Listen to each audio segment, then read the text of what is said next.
Testament de Judas sur l'amour de l'argent et la fornication. Transcription des paroles de Judas, des paroles qu'il dit à ses fils avant de mourir. Ils étaient venus vers lui se réunir ensemble, et il leur dit : Je suis le 4e fils de mon père. Et ma mère m'appela Judas, disant : Je remercie le Seigneur qui m'a donné un 4e fils. Dans ma jeunesse, j'étais rapide et énergique, obéissant à mon père en toutes choses. Je respectais ma mère et la sœur de ma mère. Quand je devins un homme et que mon père pria pour moi, il me dit : Tu seras un roi prospère en toutes choses. Le Seigneur se montra favorable à tous mes travaux, à la fois au champ et à la maison. Quand je vis que je pouvais courir après une biche, je l'attrapais et j'apprêtais la viande pour mon père. Je saisissais les chevreuils à la course. Je dépassais tous ceux qui étaient dans les plaines. Je dépassais une jument sauvage et l'attrapais pour la dompter. J'ai tué un lion pour retirer un petit de sa gueule. J'ai saisi un ours par sa patte et l'envoyé rouler contre une falaise. Et si une bête se tournait contre moi, je la déchirais comme un chien. Je rencontrais le sanglier sauvage en le dépassant à la course et je l'éventrais. À Hébron, j'attrapais la queue du léopard qui avait sauté sur le chien. Je le projetai au loin et il s'écrasa sur les côtes de Gaza. Je pris les cornes d'un taureau sauvage qui mangeait dans le champ. Je le fis tourner pour l'étourdir et je le projetai loin de moi et le tuai. Lorsque 2 rois des Canaanites et beaucoup de gens avec eux nous firent la guerre pour les troupeaux, je me suis précipité sur le roi sûr, je l'ai attrapé et frappé aux jambes. Je l'ai traîné en bas et je l'ai tué, ainsi que Taphu, l'autre roi assis sur son cheval, et tous les gens se dispersèrent. J'ai tué le roi Achor, un homme d'une taille géante, qui lançait des flèches par devant et derrière, assis à dos de cheval.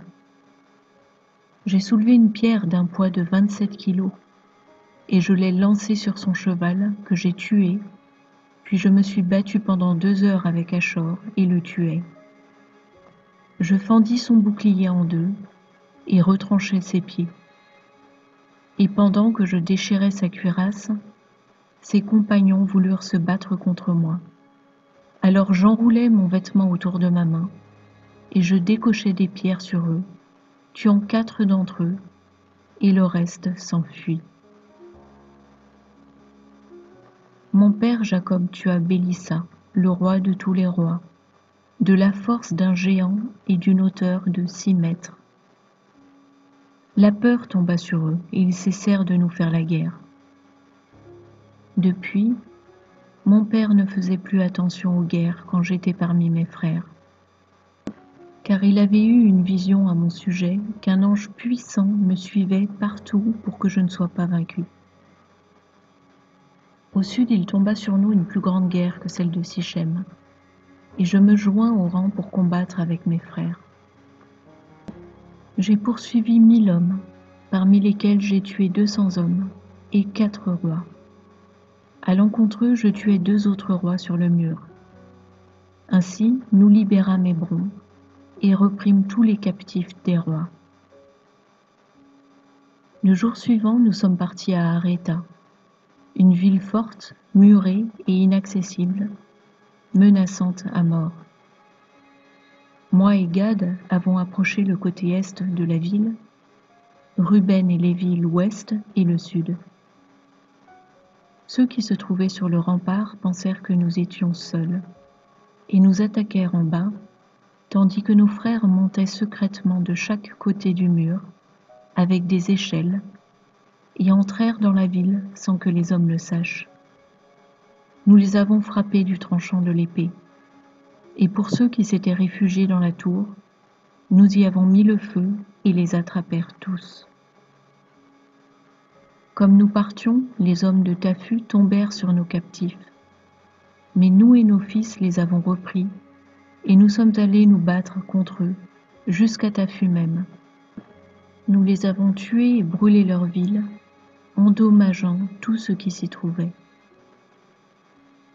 Je me trouvais aux eaux de Chuseba quand les hommes de Jobel vinrent nous combattre. Nous nous sommes battus contre eux et leurs alliés de Sélom, les tuant sans leur donner aucun moyen de nous échapper, ni de revenir contre nous. Au 5e jour, les hommes de Machir descendirent contre nous pour reprendre nos captifs. Nous les avons attaqués et les avons vaincus en fiers combats. Ils étaient ensemble forts d'eux-mêmes, mais nous les avons tués avant qu'ils montent la colline. Quand nous sommes arrivés à leur ville, leurs femmes firent rouler sur nous des pierres du pic de la colline où la ville se tenait. Nous nous sommes cachés derrière la ville, Siméon et moi, pour nous emparer des hauteurs, et nous avons complètement détruit la ville.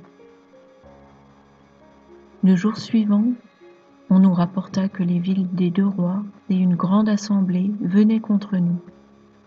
Alors nous nous sommes déguisés en Amorites, Dan et moi, et nous sommes allés dans leur ville comme des alliés.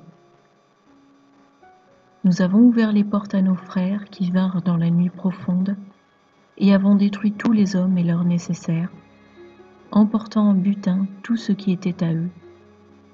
Nous avons fait tomber leurs 3 murs et sommes partis vers Tama, qui était le refuge de tous les rois hostiles.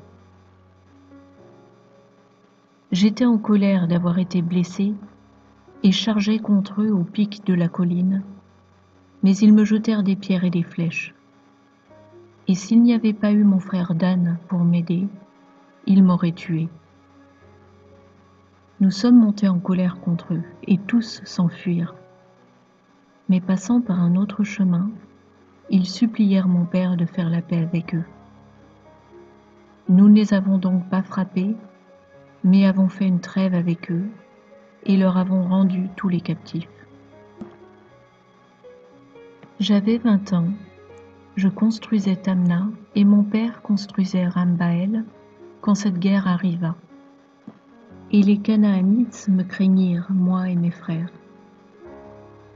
J'avais un troupeau nombreux, et le chef de mes bergers était Hiram, l'Adulamite. Je me rendais vers lui quand je vis Barsan, roi d'Adulam.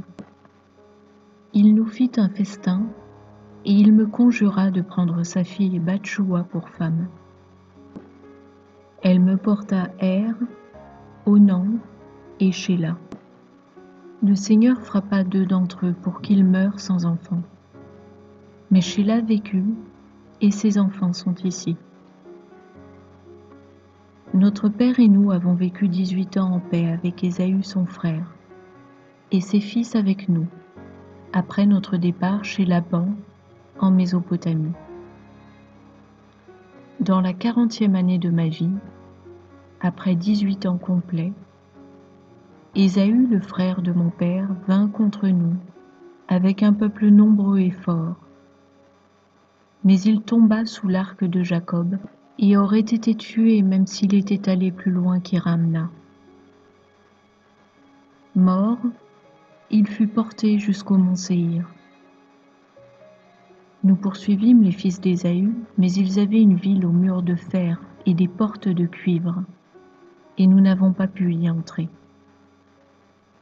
Nous les avons mis en état de siège en campant autour, et après 20 jours qu'ils n'ouvraient pas, je plaçai une échelle à la vue de tous, et avec mon bouclier au-dessus de ma tête, je grimpai, étant assailli de pierres de 78 kilos. Et une fois en haut, je tuai 4 puissants d'entre eux. Le jour suivant, Ruben et Gad entrèrent et en tuèrent 60 autres. Ils demandèrent nos conditions de paix, connaissant le principe de notre Père, et nous les acceptâmes comme tributaires. Ils nous donnèrent 500 homères de blé, 500 battes d'huile et 500 mesures de vin, et ce, jusqu'à notre départ en Égypte. Après ces choses, mon fils Er prit pour femme Tamar de Mésopotamie, une fille d'Aram. Mais Er fut mauvais et douta de Tamar, parce qu'elle n'était pas de Canaan. Dans la nuit du 3e jour, un ange du Seigneur le frappa, conformément à la méchante sorcellerie de sa mère. Il ne la connut pas, car il ne souhaitait pas avoir d'enfant avec elle. Au jour de fête du mariage, je la mariai à Onan, et par méchanceté, lui non plus ne la connut pas, bien qu'il demeurât avec elle une année. Je le menaçai, et il coucha avec elle, suivant la recommandation de sa mère. Mais lui aussi mourut de sa méchanceté.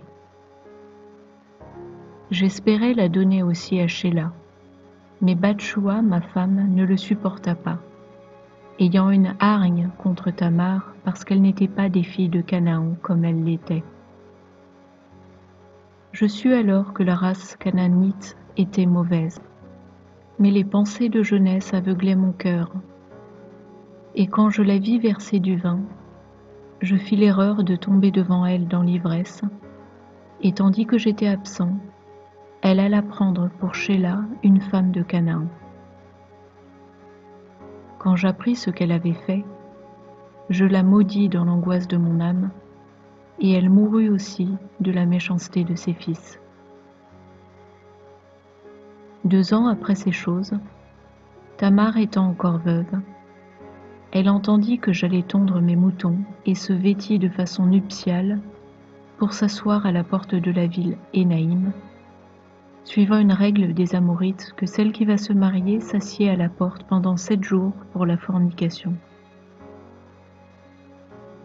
Je m'étais enivré aux eaux de Choseb, et ne l'ai pas reconnu à cause du vin, et sa beauté me séduisit par le style de son habillement.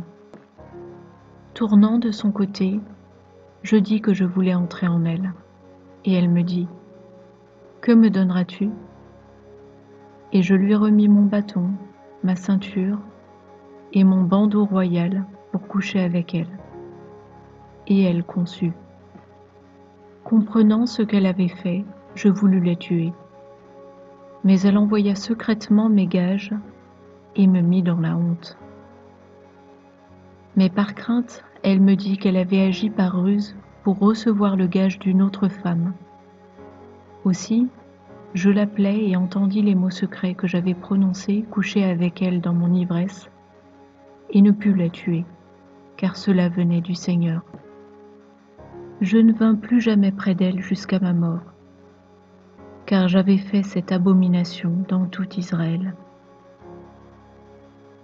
De plus, ceux qui étaient dans la ville dirent qu'il n'y avait aucune fiancée dans la ville puisqu'elle venait d'une autre place. Elle s'était assise un instant à la porte sans que personne ne sache que j'avais été en elle. Après cela, à cause de la famine, nous sommes allés vers Joseph en Égypte. J'étais âgé de 46 ans, et j'y ai vécu jusqu'à 73 ans. Écoutez maintenant votre Père dans toutes les choses que je vous commande, mes enfants. Gardez toutes mes paroles en obéissance aux lois de Dieu, et appliquez les ordres du Seigneur. Ne marchez pas suivant vos convoitises, ni vos pensées imaginaires dans l'arrogance de votre cœur. Ne vous glorifiez pas des actes de force de votre jeunesse, car cela est mauvais aux yeux du Seigneur. Moi-même, je me glorifiais des guerres et me vantais que jamais visage de femme de belle apparence ne m'avait trompé. Je faisais des reproches à Ruben au sujet de Bila, la femme de mon père, jusqu'à ce que les esprits d'envie, de fornication s'emparent de moi, et que je tombe devant Bathshua, la cananéenne, et Tamar, l'épouse de mes fils. Et je dis à mon beau-père que je consulterai mon père et prendrai ainsi sa fille. Mais il me montra une réserve d'or sans limite pour le compte de sa fille, car il était roi. Et je la couvris d'or et de perles, et l'incitai à répandre du vin pour nous, à la fête de toute sa beauté féminine. Et le vin égara mes yeux, et le plaisir aveugla mon cœur. Et je l'aimais, et je tombais, et je transgressais l'ordre du Seigneur et l'ordre de mes pères, et je la pris pour femme. Et le Seigneur me rétribua d'après la pensée de mon cœur, au point que je n'avais aucune joie en ses enfants. Ne vous enivrez pas de vin, mes enfants, car le vin détourne la pensée de vérité et incite la convoitise de la passion et conduit les yeux à l'erreur. Le vin sert l'esprit de fornication et donne à penser au plaisir, et tous deux ôtent la force d'un homme. L'homme qui boit du vin jusqu'à l'ivresse dérange sa conscience avec des pensées perverses de fornication qui incitent son corps au charnel et à faire le péché. Tel est le vin, mes enfants, et celui qui est ivre ne respecte aucun homme.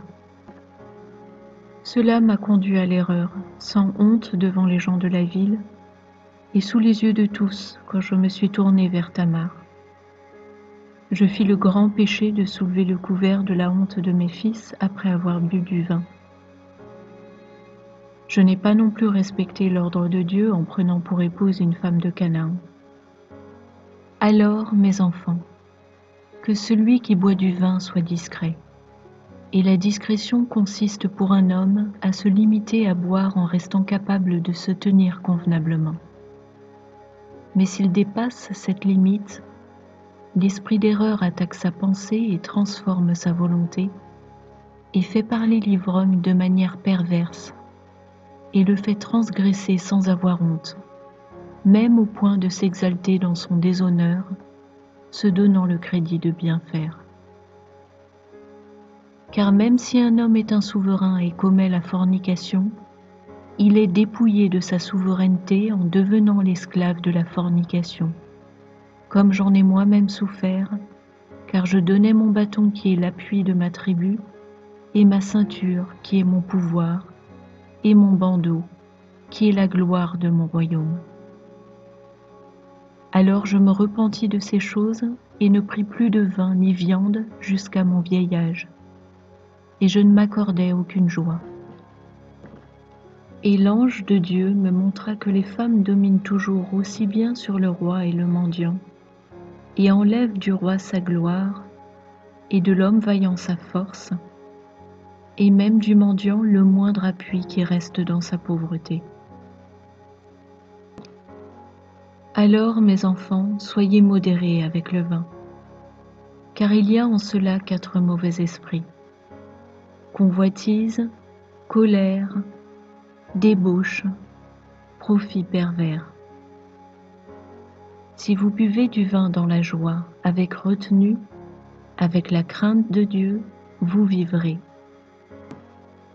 Mais si vous ne buvez pas avec retenue, alors la crainte de Dieu se retire de vous, et l'ivresse vient et dispose sans pudeur.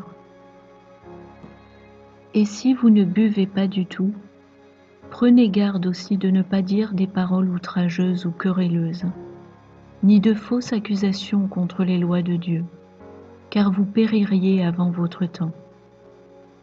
De plus, le vin révèle aux étrangers les secrets des hommes et de Dieu, à qui Dieu interdit de révéler, comme j'ai révélé les lois de Dieu à Bathshoua, la Cananéenne, ainsi que les secrets de mon père Jacob.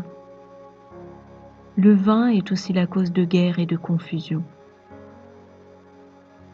Je vous demande, mes enfants, de ne pas aimer l'argent, ni considérer la beauté des femmes, parce qu'au nom de l'argent et de la beauté, je me suis égarée avec Bathshoua la Cananéenne. Je sais que pour ces 2 choses, vous qui êtes de ma lignée tomberez dans le mal, et même les hommes sages parmi mes fils dévieront. Cela causera la diminution de la royauté de Juda, que le Seigneur m'a accordée grâce à mon obéissance à mon Père. Car jamais je ne désobéis à une parole de mon Père Jacob, et je fis toute chose qu'il m'ordonna. Abraham, le père de mon père, me bénit pour que je devienne roi en Israël. Et Isaac me bénit ainsi de la même façon. Je sais que par moi la royauté sera établie. Par les écrits du juste Enoch, je sais le mal que vous ferez dans les derniers jours. Écoutez Judas votre père, mes enfants, et prenez garde à la fornication et à l'amour de l'argent qui nous sépare de la loi de Dieu. Car ces choses nous rendent sans compréhension, en aveuglant l'âme. Ces choses empêchent toute compassion envers notre prochain et enseignent l'arrogance. Ces choses nous lient aux tâches du mal, en retirant toute bonté d'âme. Ces choses dévorent notre chair et enlèvent le sommeil. Ces choses retiennent les offrandes à Dieu. Et l'homme ne se souvient plus de la bénédiction. Il n'écoute plus quand un prophète parle, et il s'offusque à une parole de Dieu. L'esclave de ces deux passions aveugles éloigne son âme de la loi sans pouvoir obéir à Dieu. Il marchera dans l'obscurité en plein jour, car l'amour de l'argent conduit à l'idolâtrie. C'est à cause de l'amour de l'argent que les hommes sombrent dans le désordre et la déviance, en appelant Dieu ceux qui ne sont pas Dieu.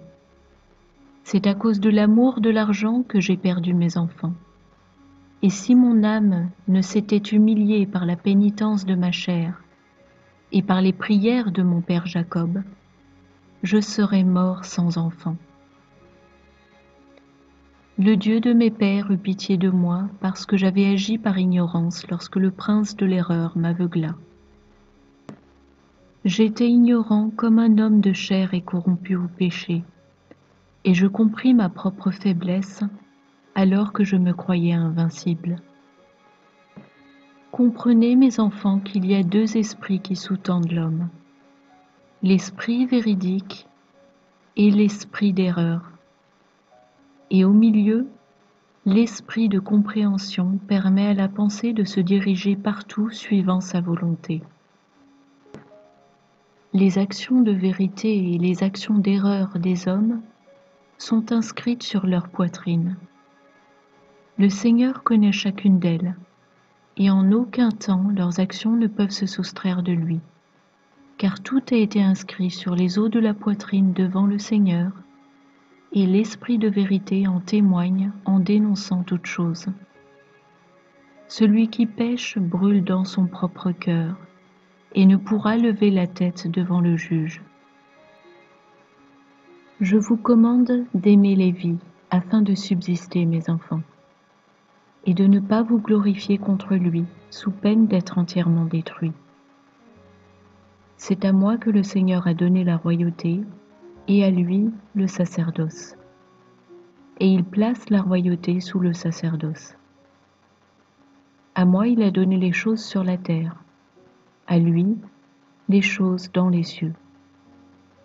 Et comme le ciel est plus haut que la terre, le sacerdoce de Dieu est plus élevé que la royauté sur la terre, à moins de tomber dans le péché et de se faire dominer par la royauté terrestre de la part du Seigneur. L'ange du Seigneur m'a dit de lui, « Le Seigneur l'a choisi par-dessus vous pour s'approcher de lui et manger à sa table en lui présentant les premiers fruits des meilleures choses des fils d'Israël. Mais tu seras la royauté de Jacob. Et vous serez pour eux comme la mer, car comme sur la mer juste et injuste sont ballottés, certains sont pris en captivité quand d'autres sont enrichis. Ainsi, toute race des hommes sera en vous. Certains en danger et pris en captivité, et d'autres deviendront riches par des moyens de pillage. Car alors, ceux qui dirigent seront comme de grands monstres marins, avalant les hommes comme des poissons. Ils mettront en esclavage des fils et des filles libres. Ils pilleront maisons, terres, troupeaux et argent. Avec la chair de beaucoup, ils nourriront à tort les corbeaux et les grues, et ils iront en faisant encore plus de mal, avançant toujours plus en convoitise. Et il y aura de faux prophètes, tels des tempêtes, et ils persécuteront tous les hommes justes. Dieu apportera sur eux des divisions l'un contre l'autre, et il y aura des guerres continuelles en Israël. Mon royaume sera amené à sa fin par des hommes d'une autre race, jusqu'à ce que vienne le salut d'Israël, jusqu'à l'apparition du Dieu de justice, afin que Jacob et toutes les nations puissent se reposer. Et il gardera la puissance de mon royaume pour toujours. Car le Seigneur me jura par une alliance que le royaume ne sortira jamais de moi et de ma semence, et ce, pour toujours. J'ai beaucoup de peine pour vous, mes enfants, à cause des prostitutions en maléfices et idolâtries que vous commettrez contre le royaume, en suivant ceux qui ont des esprits devins, d'erreur, des démons. Vous ferez de vos filles des chanteuses prostituées pour les démons de divination, et vous vous mélangerez aux souillures des idolâtres. Pour ces raisons, le Seigneur amènera sur vous la famine, la maladie contagieuse, la mort par l'épée, les ennemis qui assiègent, les insultes d'amis, le pillage des avoirs, l'incendie du temple de Dieu, et la terre laissée comme un dépotoir. Vous-même serez pris esclaves chez les idolâtres qui feront des eunuques de certains d'entre vous pour vos femmes, jusqu'à ce que vous retourniez au Seigneur avec un cœur parfaitement repentant et marchiez dans toutes les lois de Dieu. Alors le Seigneur vous visitera avec miséricorde et vous sortira de la captivité des idolâtres. Et après ces choses, une étoile se lèvera de Jacob vers vous dans la paix, et un homme s'élèvera de ma semence comme le soleil de justice, marchant avec les fils des hommes en modestie et justice, et aucun péché ne sera trouvé en lui. Et les cieux seront ouverts au-dessus de lui pour répandre la bénédiction de l'Esprit Saint venant du Père. Et il répandra un esprit de grâce sur vous, et vous serez pour lui des fils de vérité, et marcherez dans ses ordres, du premier au dernier. C'est la branche du Dieu très haut, et c'est la bonne fontaine de vie pour toute chair. Alors le sceptre de mon royaume brillera, et de votre racine s'élèvera un rameau, et en lui s'élèvera un bâton de justice pour les nations, pour juger et sauver tous ceux qui appellent Dieu. Et après ces choses, Abraham et Isaac et Jacob, et les chefs des tribus d'Israël, mes frères et moi, nous nous relèverons à la vie. Lévi, premier, moi, le deuxième, Joseph, troisième, Benjamin, quatrième, Siméon, cinquième, Issachar, sixième, et ainsi de suite. En bénédiction, Lévi reçut le Seigneur. Moi, l'ange de la présence. Siméon, les pouvoirs de gloire. Ruben, le ciel. Issachar, la terre. Zabulon, la mer. Benjamin, le tabernacle. Dan, les lumières du ciel. Gad, le soleil. Asher, l'olivier. Joseph, les montagnes. Nephtali, la graisse de la terre. Il n'y aura plus d'esprit d'erreur de Béliard, parce qu'il sera jeté pour toujours dans le feu. Il n'y aura qu'un peuple et une langue du Seigneur. Ceux qui sont morts en peine se lèveront dans la joie.